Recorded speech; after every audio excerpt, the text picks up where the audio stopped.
goal kicker, Taylor Walker, with a welcome off. Here's Roselli. Roselli kicks the goal. Handball to the excitement machine, McLeod. Left foot goal. Oh, don't tell me. He's a superstar. Don't tell me. Oh! He's yet to kick an AFL goal. Oh, the velvet curtain. Walker, he's a colossus. He's kicked 5. He's been a handful. He's been the difference. To cover himself in glory. Just coming back. And got there. Hello and welcome to this week's episode of the Proper Crows podcast. Thanks so much for joining us, whether you're on Apple Podcasts, Spotify or YouTube at the moment. Thanks very much for your support as always and for the whole year so far. Of course, this evening we'll be going through the big semi-final loss against Hawthorn from Friday night, the AFLW win against Hawthorn from Sunday, some general news and much, much more. Not just myself here this evening, joined by Matt. Matt, how are you, mate? Yeah, pretty deflated still from last Friday. Has been a bit of a difficult few days, really just processing the fact that our season has ended after just 2 finals, but you know, can't discount what it has been. It has been a great season overall, but yeah, very disappointing few days. Yeah, 100% agree, mate. It's been, I think Friday night and Saturday obviously hit the worst, but it's just getting yourself up to come in here has been, a bit of a task, but it's all right. And of course, Dyl, how are you, mate? Yeah, same. Pretty flat still. Put up with a fucking whole day of bullshit at work today about the Crows, and I'm so sick and tired of hearing about it. So maybe coming and talking about it here might make things a little bit better because I'm still pretty flat.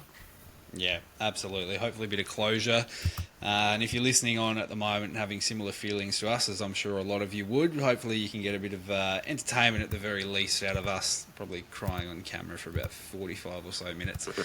And before we go into it, we probably will spiral a little bit. We've got a run sheet, but who knows how well we'll stick to it. It could be a few tangents and a bit of moaning about this, but here we go. So the Crows went down 10-7-67 to Hawthorn, 14-17-101 on Friday night at the Adelaide Oval. Thiel kicked 3, Rash kicked 2, Solly, Pedler, Peatling, Keegs and Fogg with 1 each. I'll start with you, Matt, because I know Dill's got a few things to say about a lot of things. So, what were your thoughts on Friday night, Matt?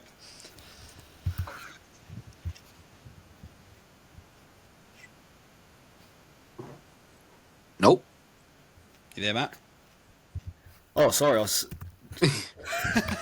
trying to play a video of a really good rant from a Socceroos game that just rings through from what happened. If that didn't come through, then that's my apologies. My thoughts on the game. I've tried to block it out as much as I can for the last few days, but from what I saw when I was paying attention to it, Hawthorn, the first 3 minutes of the game, they're 3 goals up, and the common denominator for this performance was the midfield battle was absolutely dominated by Hawthorn. I've never really seen this midfield, our midfield, get exploited in such a pathetic manner, really. Like, I have to be honest, it was just awful viewing. John Newcomb and the likes just absolutely ran a train for us early, and after 3 minutes, 3 goals down, the game just basically went south from there on. Yeah, it went to shit real quick, and you got that feeling when they kicked their first goal after 30 seconds. It was pretty much clearance straight away, and into a goal, and that sort of set the tone for the rest of the night. And like I say, mate, the midfield just got absolutely smacked. Clearances look actually relatively even stats-wise, but they just got absolutely pasted all around the ground and just couldn't get anything going. It was almost a carbon copy of Collingwood last week, but even worse. So, there's not really that much more to say about it, to be perfectly honest. We just got smashed. Dyl, how about you? What were your thoughts? It was just fucking embarrassing. It was embarrassing. It was just same old Adelaide Footy Club, which we've sort of come to realise what we are. We had such a big build up and lead up into it, and you pull that shit out within 30 seconds. Really? Yeah. Like, are we? Is that what we're dishing up at the moment? Like, oh mate, it was fucking pathetic. Like, I was sitting up in the stands for the first time all season. I've been on the hill, but I thought, you know what, semi-final, I'll go sit in the stands. And within 5 minutes, I was down at the bar. Yep. After those 3 goals, I had to go to the bar because it was fucking piss weak. It was just piss weak from the get go. Embarrassing, really. There's no other way to put it. These, the group, for some reason, they hit the top. They hit the top of the table, and they thought the job's done. But the job wasn't fucking done. And yeah, I said last week it wasn't going to be a wasted season if we didn't win. But for me, it's turned into, results-wise, it's turned into a wasted season. We had so much potential, and shit hit the fan so quickly. And I've got a real worry now how they fucking bounce back from that. They've been pants twice on the biggest stage that they fucking had. Yeah. So I think this season as a whole for the group, they're going to learn a lot from. But I'm really worried of what those last 2 games are going to do to this group. I really am. And it's going to show a lot of what the footy club is about come next season, because if they're a bunch of, fragile, weak-minded... Yeah, it was piss weak. It was pathetic. Beaten everywhere, and we never really seemed in it. Even when we, kicked those 3 goals in a row, we never really seemed in it, did we? Yeah, pretty much. Yeah. Nah, it's still pretty raw. I'm still pretty pissed off, but it's just the same old fucking Adelaide Football Club that we've come to love since fucking the day we started going to watch the football. We've seen fuck all. We've seen nothing. And it seems for the time being, we're not going to see anything either unless we get a midfielder in and a genuine key back in. But we'll see. Yeah, definitely some water to go under the bridge between now and next season. I mean, it's a bit of a worry. I'm a bit like you. I think if we lost on Friday night in a manner that you go, yep, all right, they played attacking footy. They played in a way that you can see what they're trying to do and take the game on and give it a red hot crack, then you sort of go, yeah, all right, that's all right. But to just sort of roll over, they didn't take the game on. I think you guys talked about it a little bit last week about how against the Pies we didn't take that kick on the 45 and take the game on and kick through the corridor and go quick. And it was just the same thing on Friday night. It was just lackadaisical. It was backwards. It was sideways. It was letting Hawthorn set up and just not take it on. And you get belted by 8 goals when you do that, and that's what happened, plain and simply. Yep. Embarrassing. Yep. Pretty much. We'll continue on that sort of trend because the changes to the squad initially were good. Hugh Bond went out of the squad and Josh Rochelle came in. And then we decided to put Rash as the sub. And I'm not sure your boys' thoughts on that decision, but I can't say I was overly happy with that. And you saw the impact he had when he came on in the last, but would have been nice at the start of the game. Yeah. I think, did Rash end up kicking 3 goals in the end, or is it 2? Two, yeah. Yeah, I mean, I don't think him starting would have really changed the shape of the game. I think either way we would have got belted. But, yeah, very disappointing, obviously. But, Rochelle ending the year well, that's quite promising, I guess. But it is what it is. Season is over. I think it just had the wrong intent, putting him as the sub. Why are we playing conservative in a fucking do or die final? Why? I don't understand. Yeah. If you're going to play him, you start him. It's that simple. And we got the news on the Wednesday, I think it was, that someone passed it on that he's going to be the sub. Yep. And he was coming in. Was it Wednesday that we got told? Tuesday or Wednesday, yeah. After whatever that open training session. Tuesday. Yeah. I think. Well, Nixie came out and said that he would play, but then we had a source say that he would be the sub. I'm not going to name the source, but this source has not been wrong all fucking season. And I just don't. I sort of shook my head. I'm like, nah, this isn't true. But also thought at the same time, well, the person that we've got this from hasn't been wrong because of who we're getting it from. But I just don't. I just don't get it. Like, what message does that send to the opposing team of, yeah, we're going to bring someone back in that hasn't played in 10 weeks, but he's going to be the sub? Yeah, it doesn't make any sense. It doesn't make. It's just, we were beaten from the fucking get go. From the second that happened, we were cooked. We thought we had no X factor against Collingwood. We had no X factor again against Hawthorn. I didn't see a second of fucking Rash's game because I was out of there fucking before 3/4 time. I had a dart in my mouth on my way to Shotgun Woolies, and I just don't. Yeah. I'm just going to keep going in circles. Just another pathetic and weak coaching move. Just another one.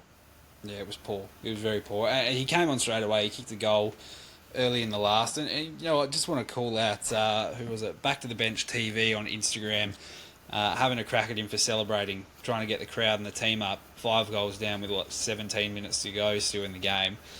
Pull your heads in. Boys, you've got a pretty big following, but attacking a player like that's pretty dumb for me. It's not like we were 85 points down or anything like that. It was 5 goals, which is very achievable. And then they came back at us. Yeah. The fucking that back to the bench. They weren't the only big figures to come at us this weekend. There's been Either. a few. Fucking, I'm not sure. A lot of people probably would have seen it. Fucking, good old Kane Corns decided to keep receipts on us, and fucking Kano came at us. And also, that was with 10 minutes to go of the last quarter, which means that he was sitting there in the 7 box commentating the game, going at us. It's pretty insane work. Like, just breaking that down, that element of it. Number one, Like, you're a big commentator. You're a pretty well-known figure with 70,000 followers on Twitter. And we've got 2,000 across all platforms, and he's fucking kept a receipt from a Saturday afternoon game where, I love the big corn. I normally do love the big corn, but that is genuinely rent free. I love that he kept the receipts, but fucking hell, man, come on, Kane. No, you can't be coming at us. No, it was that was interesting as well, because I actually went through the tweets that he replied to. He replied to 3 tweets, and none of them were receipts other than ours. Yeah, so it's been burning. Yeah, it's been burning in the head. Fucking, we got under the skin, and I think it's so much funnier that he did it mid commentating. Kidding me? It was a big evening for the corn. He was giving a serve to one of the fans on the way out who had a crack at him before the game as well. Yeah. That was pretty quality.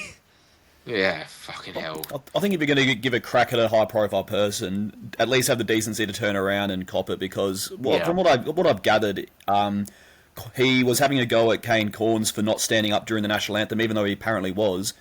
And if you're doing something like that during a national anthem, it's just a bit poor form, and face the music obviously when things turn south for you at the end of the game. Yep. Nah, absolutely. Well, enough about Kane Corns. As much as we probably could talk about him for longer to distract ourselves from the obvious issues from Friday night. I think plain and simply the lights were too bright. Basically, to surmise it perfectly simply, embarrassed for the second week in a row. I think that's a pretty common feeling, and it just felt like there were way too many passengers on the field on Friday night. I could probably name you 3 players who could walk out of that with their head held high, I reckon. I don't think it'd go much more than that. You got Joshy Worrell, who played his heart out. He had 33 touches, took 10 marks, 600 metres gained, and almost 100% time on ground, so he can get a pass. Rory Laird had 30. He was the in case of emergency break last, chuck Rory Laird in the midfield, which is probably another topic to talk about if we're sitting at the end of 2025 with that. Wayne Miller was good, I thought. 23, 7 marks. Was all right across the back. Phil took some chances. He didn't get a lot, and his delivery to him was poor, but he took some chances. Yeah. And maybe Max was pretty decent as well. But other than that, a whole lot of passengers, a whole lot of players that didn't show up. We'll get to Luke Pedler in a minute, because the comparison for him to Rochelle in 3/4 is pretty bleak, and Dom's at work at the moment, so not with us, but I'm sure he'd have plenty to say if he was here. Oh, the fucking weak thing going at us in the fucking group chat. I mean, Pedler very quiet obviously Friday, but last week kicked 3, ends the final series with 4 goals. He still did a lot more than a lot of others, but yeah, I'd say possibly our worst on ground on Friday. But for a first final series for a relatively inexperienced player that hasn't played a lot of football in the last few years until lately, it's not surprising. Yeah. No, I think the words that Dom had last week were needs to see consistency, and I think that's probably the glaring omission from him at the moment. And yeah, he's got a building block to build on from that first qualifying final against the Pies, but yeah, we'd want to see a bit more out of him going forward, I'd suggest. Other than that, I don't know. I'm looking through the team list right now, and I can't pick anyone else who I thought did relatively well. Zach Taylor was all right when he got chucked in the middle in the last quarter, but it was probably too little, too late, and was a real. Can't comment. Wasn't there. Nah, he was good. I think he had 9 touches in the last quarter. He had a couple of centre clearances. Well, that's what he was drafted at. He was drafted as a midfielder. I loved him in his fucking draft year. It was averaging 35 touches, through the 18s, which I understand that he's not the biggest bloke, and he probably hasn't got the craft yet. But if he's averaging 40 touches as an 18-year-old, just put it into the middle.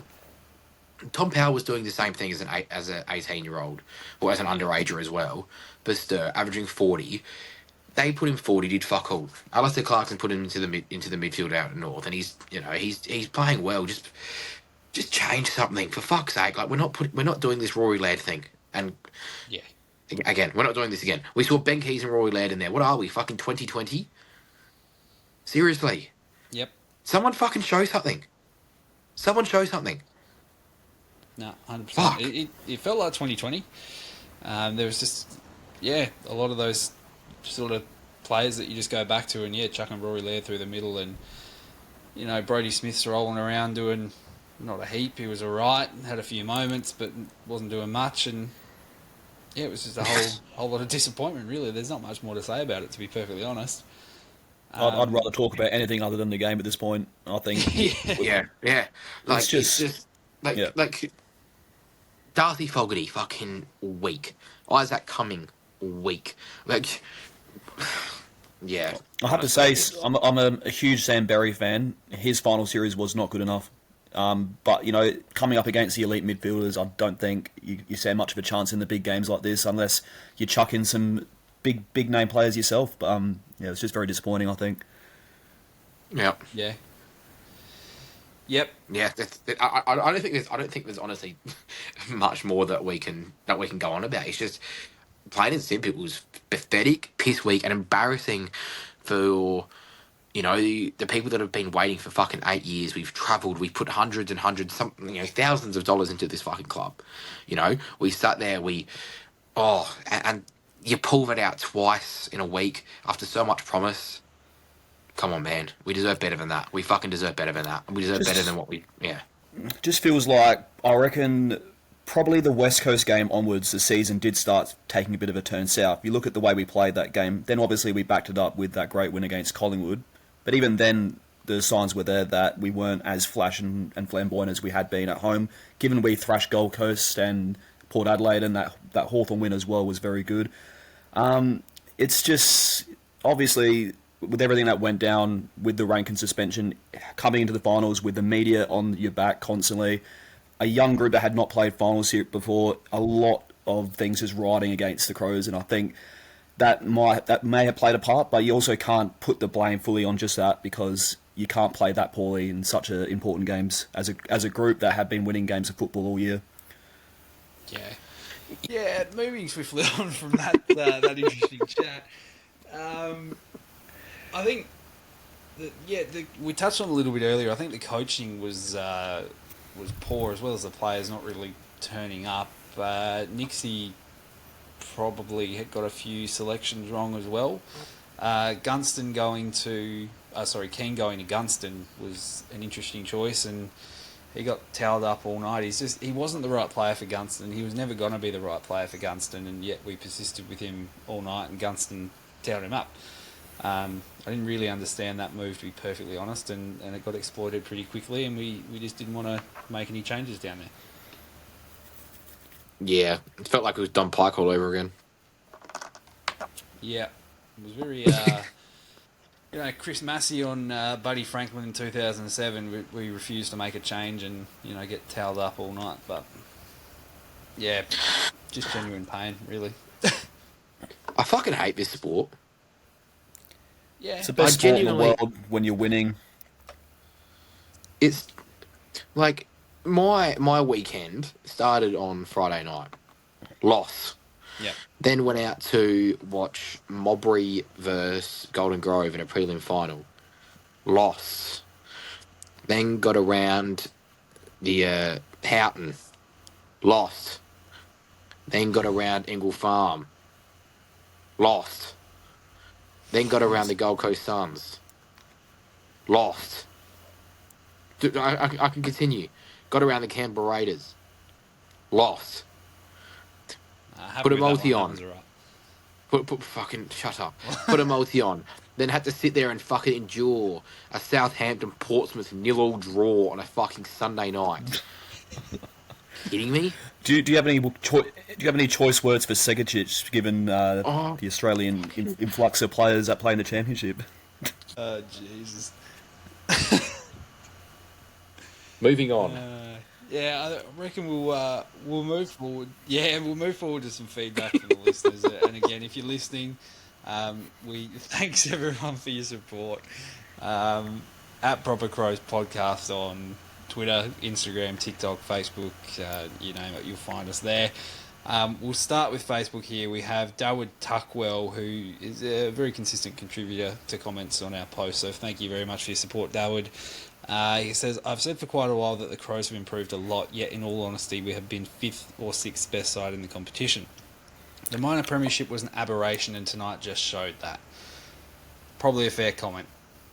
I'll have to disagree. I do think overall in the confinements of the season we were better than 5th and 6th. Like, we had better wins for most parts of the season. I guess what's let us down obviously is just having never had a final series under our belt before and just coming up against teams that have been there regularly, particularly Collingwood and Hawthorn have now played 4 finals going on 5. So, you know, I think this year I'd say we're better than 5th and 6th. That's my view. I think even with a difficult draw, with all the momentum we had with our home form, I think we still probably would have finished top 4.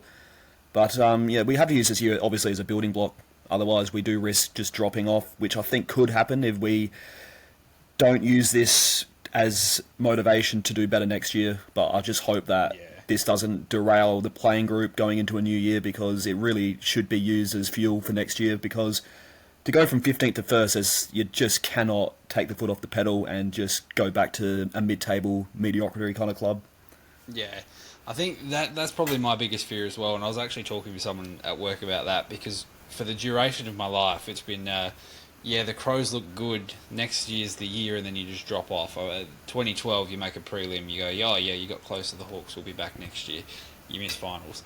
Like 2015, 16, that's probably the best period throughout my life. But you get to the grand final in 17, you go, you don't win that, we'll come back next year. No, you miss finals after that. 2023, you go, they're looking good, next year's the year, drop off again. So I'm fearful that the impact that this has on the group, obviously keep the faith in them and fully back them in for the moment until proven differently, but just very scared that could be looking down the gun of something similar again. And if we're at this point next year and that's happened, then our episodes will be a little bit more chaotic than what this one is, I think, despite the multiple references to interesting leaders and events. Well, the fixture comes out in 2 months. I can say now, we finished top of the ladder. We're getting Geelong away, Brisbane at the Gabba, Hawthorn twice, and you just look at that and you think, if we can nick at least one win, that might help, but it's going to be very difficult to come anywhere near top spot again. I'd still predict that the Crows will finish 4th, 5th or 6th around that mark and hopefully just build from there. But it's going to be difficult to finish that high up again next year. If you lose round 1, the fucking noise from the outside is going to be awful. It's going to be fucking awful. I just want to get through the trade period unscathed, to be honest. If we don't land one decent-sized fish, we are fucked. We are fucked. We need a Zach Bailey. We need a Zach Bailey. We need one of those types to come through, because if we don't...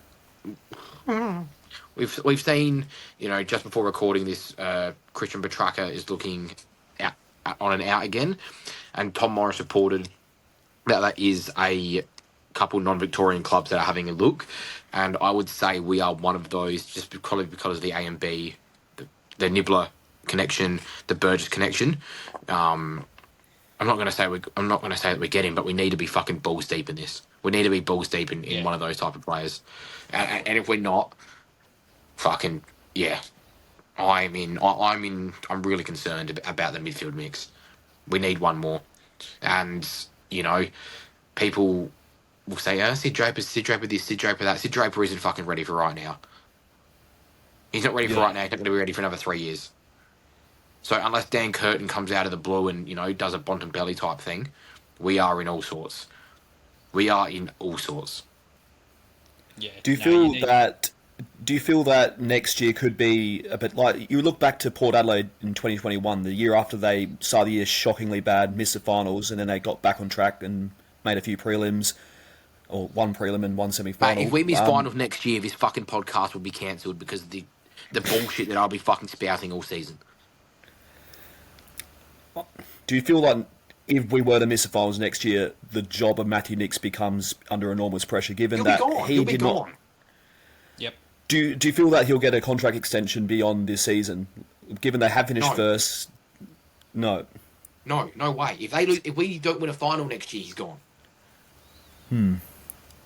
It's gonna be an interesting year next year, I think.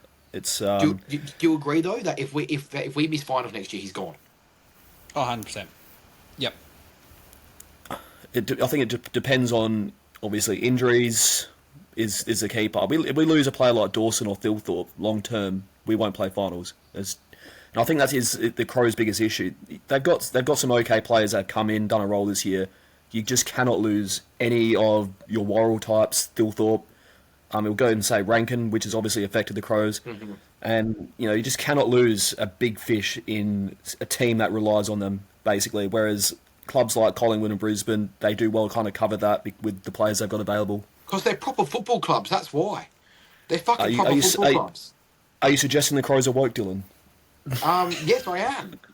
No, I'm not actually. I think the Crows are one of the least woke football teams. Yeah. Well, when you got... Well, we've got a massive, a huge parade of haters that have rocked up the last 3 to 5 weeks. So, if you're listening, rent free, etc. Yeah, but there's gonna be a few hate watch things going on here. Looking for some sort of clip because all those fucking dog cunt Pies fans are still over on TikTok having a whinge. So they've even fucking come at my personal Twitter. Are you kidding me? Get a fucking life. Yep. Yeah, there's been some interesting comments, that's for sure. Some pretty vile ones directed towards you as well, mate. So if you are listening and you're dropping dumb messages or comments like that, pull your head in. I don't care. I actually don't care if you show your face. All good, but when you're fucking doing it in multiple accounts, Come on, man. It's just, if you're going to say something vile, say it with chest. Say it with chest. Yeah. Really, really mean it. Don't go behind some accountants and just talk shit. It's just, it just takes the feel away from it. If you're going to say something, make it real hard. Yeah. Yeah, there's been a lot of faceless ones in the comments and so many Pies ones. I can't believe how triggered they still are and how much they're still focusing on us. The amount of posts the other day about after we lost from them, like you're preparing for a prelim and you're worried about us, like who cares? Yeah, but fucking that complete that incredible Boz dude. Fucking what is his issue? Move on. Yeah. Absolutely. We'll go back to the proper Crows in our comments here. Kobe says missing a gun midfielder. That's pretty much what we were saying earlier. Where are we? Jason says at least the Power isn't the only team in SA that can't win finals. He's a Port supporter. His photo is him. Oh, another fucking another tosser, Zay Burnell. What the fuck are you doing? Are you kidding me? Driving out to West Lakes at 11 p.m. on Friday night after that to sing a song. That's crazy hating. Like I can't even respect that. That's too much. Just over the top. Didn't this guy travel all the way to Sydney to watch us win by 90 points? Yes, he did. That's insane rent free. The guy needs more hobbies this off season that doesn't entail the LA Crows. It is. It's genuinely hilarious when you go to watch the Port Sandford games as well. As a big Sandford man, I get out to a few games, and this fucking moron has the big Port flag, and you can see him fighting for his life as he runs across every oval, carrying this flag. Context for anyone listening at the moment who doesn't know what we're talking about. There's a person on Twitter not on Twitter, TikTok, Facebook, it's been posted everywhere, a Port fan who travels the country and is quite obsessed with the Adelaide Crows, and travelled down to West Lakes at about 11 o'clock on Friday night after the game and sung a song. I didn't actually listen to the full videos, I don't know if he actually sung, but the caption was something about singing a song. Just incredible hating, really, from Zay. He's saying you lost in straight sets. You lost in straight sets. This is incredible coming from a fucking fan base. That is. No, I'm not getting into it. Yep. All right, let's move on. Thanks for the comment, Jason. Thanks for the spiral. Sharon says, I brought very expensive grand final tickets assuming they would be there. Well, now you can sell them for double because it'll probably be a big Victorian team in there as Yeah, well. I hope you enjoy the North Melbourne grand final breakfast because that's what that will be. That will include. What else have we got? Ruth says, unfortunately, I don't think our guys were ready for finals this year. Probably fair. Connor says, give Josh Worrell 2 mil.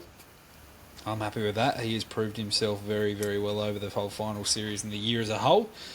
Well, he fucked himself over and signed 8 years, so he can sit there and enjoy what he's got.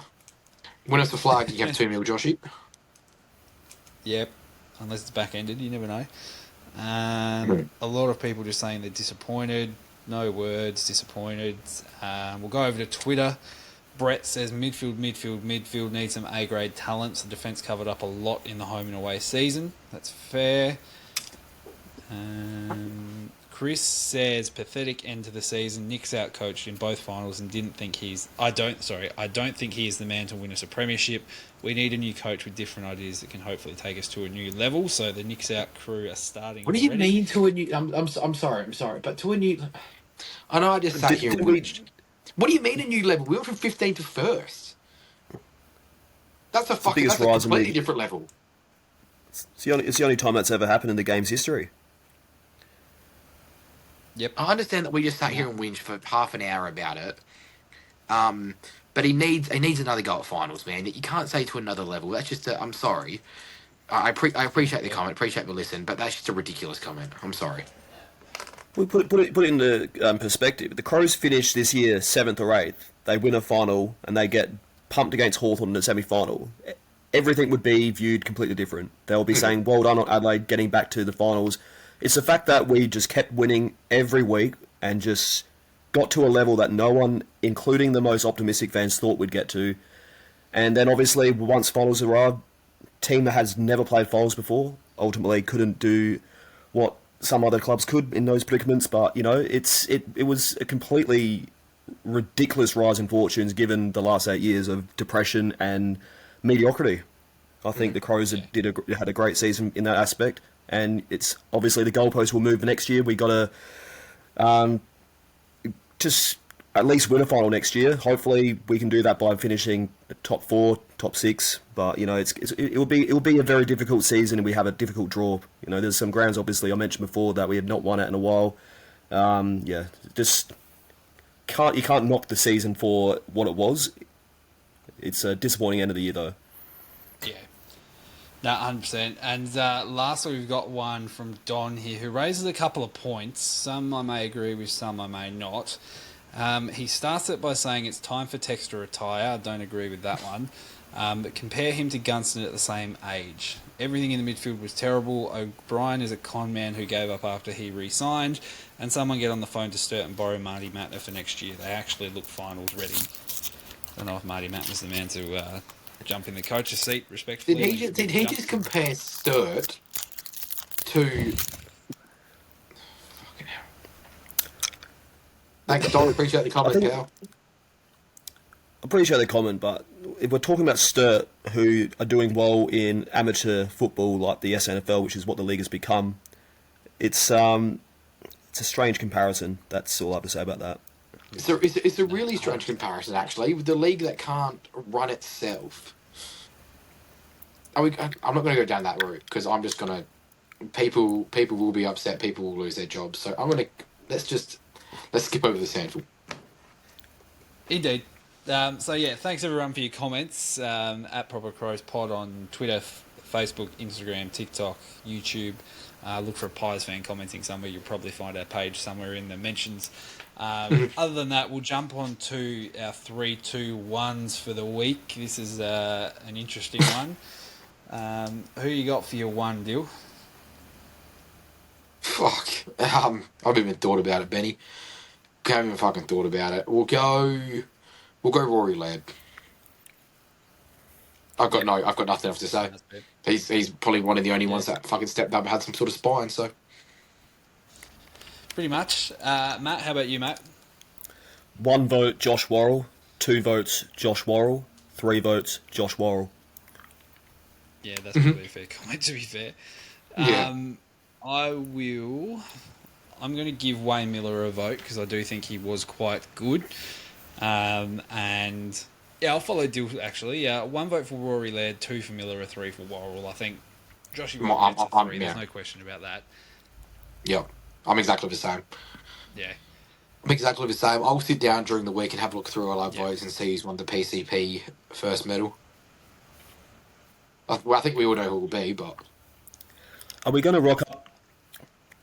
Do you think we should take a leaf out of our counterparts down at Alberton's book and go rock up to the awards night with a $4 Kmart award you can find in the corner over there and present them with our inaugural Player of the Season award? You know, totally normal behaviour from... Yeah. Do you think we should just invite ourselves to this Club Champion Award night and present our inaugural PCP award after the club clearly doesn't want anything to do with us? You know, wouldn't that be a thought? They leave out members going, and then we're going to send an email to the club saying we need to come. For anyone that's listening that has no context, those mongrels over at the Alberton crowd, they didn't open up tickets to get to the what do they call it? The John Cahill Medal. John Cahill Medal. What it's called? Yeah, they're B&F. Yep. So they locked the fans out because the players just wanted to have a good old night by themselves. But one of the what do you call him? What would you call him? Top-notch clowns decided to send a very strongly worded email that just That's sort of generous. read like he was just trying to make a word count. You know, there was definitely the right-click thesaurus button used on Word while typing this email, and said we need to come. This is an absolute disgrace, and the club let him back in. And then they've gone and posted a bunch of weird photos, and it's just odd. They're a weird bunch. If Zach Butters leaves after what went down that night, I don't blame him, and I think he'll have a great football career somewhere else, far away from Alberton Oval. Yeah, and if Matilda Schultz put a trade in either, I wouldn't be surprised either. It's all right though. The Crows went out straight sets. Port Adelaide had a great season. Nothing to see here. Yeah. Oh, mate, those lot on all forms of social media. I get it because I would be returning serve if I was in their position as well, but just a little bit too chirpy for a team that we belted by 98 points about 7 weeks ago. So yeah, just real odd. I saw one of the mutants actually at the game on Friday night hanging out with those Marmalade mutants as well. So don't get me started on them. Don't get me started on those guys either. Well, moving on, we'll put the semi-final behind us and hopefully forget about it forever and never speak about it ever again. Maybe we'll use it in a hype video before we make the grand final and win it next year. You know, who knows? We'll see. We'll move on to the AFLW, where we were successful against the Hawks on Sunday. We won by 21 points. I don't even know where this game was. I think was it at Waverley or some random oval that the AFL just like to put the AFLW on because they just clearly don't care about the competition. So we won 7-6-48 to 4-3-27. Just a real start to finish domination of the Hawks, which was good to see. Ebony Marinoff doing it all, 32 touches, 16 tackles, 6 clearances was great. Anne Hatchard, 29 touches and 2 goals as well, was just dominant too. The girls get over the Hawks and bridge the gap for the top 4, which is good. Not sure of the official spot where they have to finish to hold the McClellan at the end of the year. Yeah, the AFL has gone woke by doing that. The AFL has gone fucking woke by doing that. $1 million in the soft cap if both your teams are good. Really? For fuck's sake. There should be... Yeah, 750,000 for the minor premiership winner for the men's, and maybe 250,000 for the women's. But it just doesn't. It's not going to work. It's ridiculous. And there's $1 million in the soft cap. It's crazy. That is nuts.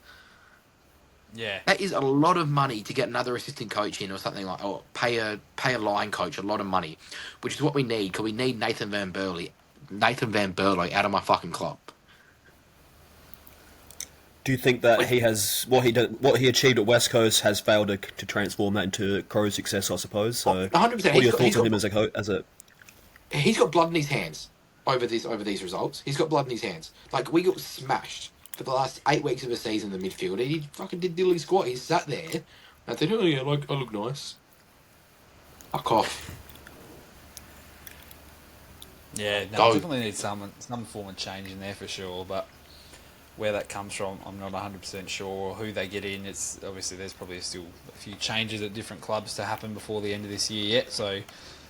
Watch this space on that instance, but yeah, we'll go into that more through the off-season, of course. Before we head off, obviously there has been a lot of doom and gloom, a lot of negativity through this episode, as to be expected from Friday night. We're going to touch on our favourite moments from this year, just to end on a bit of a lighter note, and if you're listening along and you're sort of depressed driving along, you just want to hear something a bit nicer, we'll go through that. Dyl, I'll start with you, mate. What was your favourite moment of the year? It can be a game, a single moment in a, single moment in a game, a week, or something like that. I think game. I'll give you my favourite game, and then I'll give you my favourite moment. Favourite game, I think, was the Collingwood win. I think it's just sort of how much it meant at the time, and we were spirits were high. Like we're here to play now. We're here to rumble after. So many losses. I think that's definitely the game. Favourite moment, I think, was the Josh Rochelle assist outside of the foot against Sydney. For me, that was a standout. I've watched that so many times. That was an absolute cracker. I think the rise of Dan Curtin as well I've really enjoyed. As sort of a whole. So it's been. Look, don't get me wrong. Like, there's going to be people that are sitting here thinking, "Fucking, he's just been a wanker." I love the club, I really do, and the people that know me know how much I fucking love this club. I've put so much, care and money and time into supporting this footy club since I was 6 years old. I've for the second that I had enough money to travel by myself, I've been going to away games since I was 15. I would sit on a bus when I was 15. My parents have always taken me to away finals. I love this club. I do, and I'll never stop. I think I'm just so hurt of the constant letdown, Yeah. I'm 25. I've seen nothing. I haven't seen success. I've never seen success. It's just constant hype.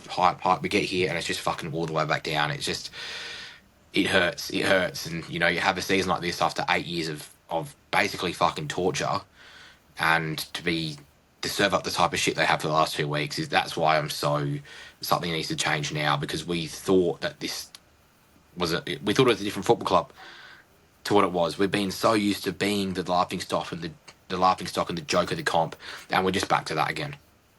We're back to that again. Yep. So that's what I'm going to leave it at, because I've been pretty brutal, but it's just what needs to happen. I'm just sick of it. I'm fucking sick and tired of it.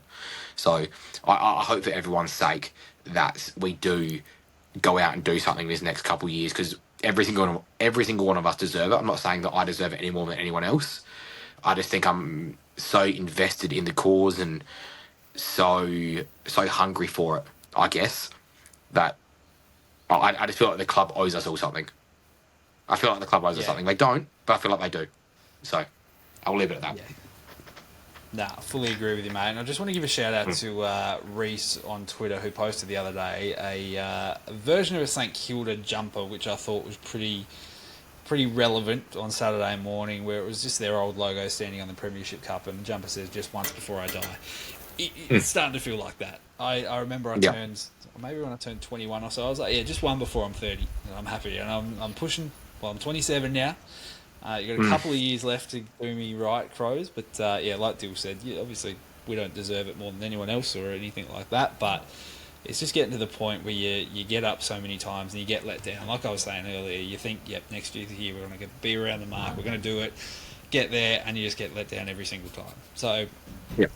Fingers crossed it happens soon, because it's been a tough journey for each of our lives. We'll move on to you next, Matt. What was your favourite moment and game of the year? And everyone at home, strap in, because this could be a long one.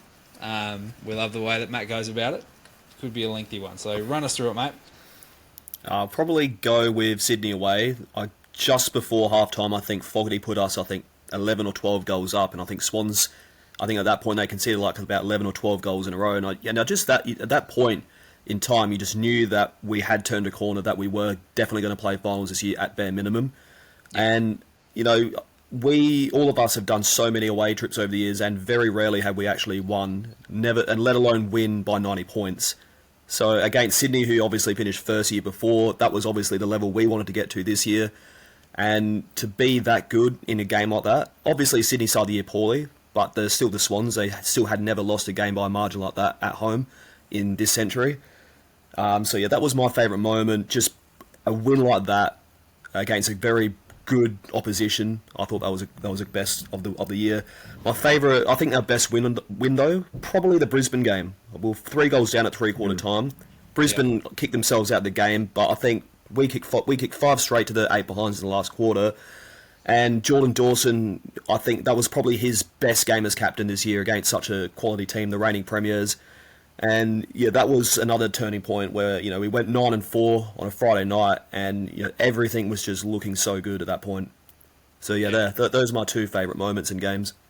100%, mate. I was leaning the Sydney away win as well. I think we shared a moment halfway through the second quarter of feeling like we were out of the wilderness, and it was a pretty good trip, that one.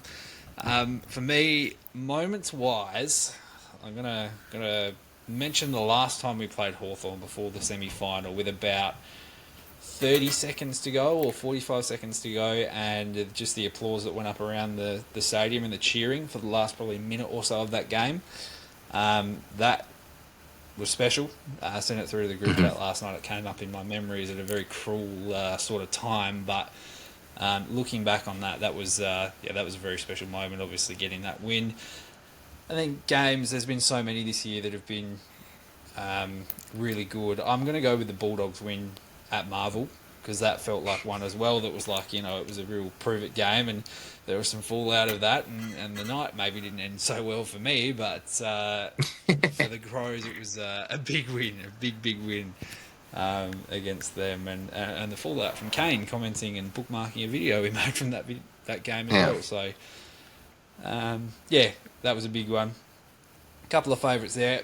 In a couple of weeks' time, maybe next week or the week after, we'll do a full in-season review when we're not all so glum and stuck in the post-season depression after that, the loss on Friday night. But we'll be back soon with that. Thank you so much for joining.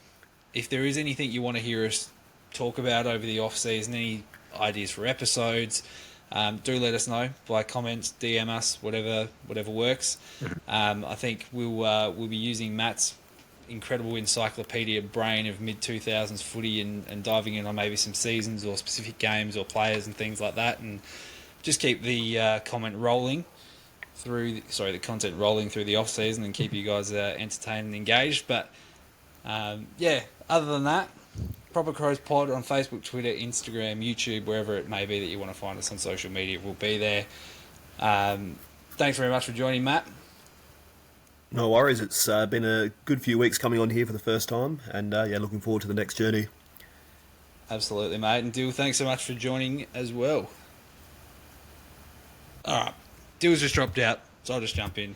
Thanks everyone for listening. Stay tuned. We'll still have episodes coming out across the AFLW season coming up over the next few weeks.